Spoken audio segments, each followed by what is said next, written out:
Je cherchais une voiture économique pour mes déplacements quotidiens. Donc étant passionné par la marque Honda, bien évidemment, je me suis penché sur la Honda Insight. C'est un véhicule qui finalement est très économique et qui coûte très peu cher à l'entretien au quotidien.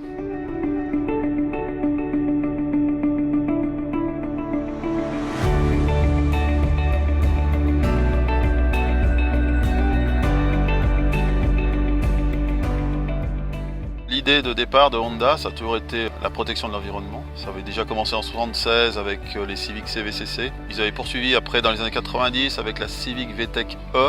Et après, donc, c'est arrivé en 99 avec la Honda Insight, une voiture donc au concept révolutionnaire. Techniquement, Honda avait travaillé sur 3 points. La partie motorisation, la partie aérodynamique et le poids du véhicule. La motorisation, c'était donc la première hybride. Donc à 3 cylindres 1000 cm3 avec des faibles coefficients de frottement, accouplé à un moteur IMA, donc qui est toujours la technologie employée par Honda dans l'hybride actuellement. En termes d'aérodynamique, elle a un CX de 0,25, une surface frontale qui est très faible, qui est encore une référence à l'heure actuelle. Et puis le poids, donc ils avaient travaillé énormément avec des matériaux tels que l'aluminium, le magnésium et le plastique, ce qui fait que la voiture fait 840 kg, une voiture extrêmement légère.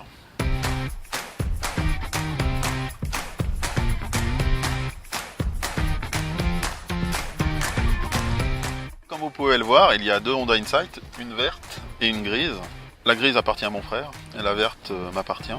Nous avons eu l'occasion de participer à un rallye, au rallye Monte Carlo Énergie Nouvelle, en 2011, 2012, 2013, 2014, avec la verte. La verte a gagné le prix de la voiture la plus économique en 2011. Après, bon, étant membre du club Honda Classique, notre objectif c'est quand même de garder des voitures historiques. À l'utilisation quotidienne, c'est une voiture qui a une boîte assez longue. On change très peu de vitesse en ville, on roule en deuxième. Il y a un autostop dessus pour un gain de consommation. La Honda Insight consomme 3,5 litres au 100. Elle a déjà eu un record où la consommation a été établie à 2,65 litres au 100, homologué au Guinness Book en 2001.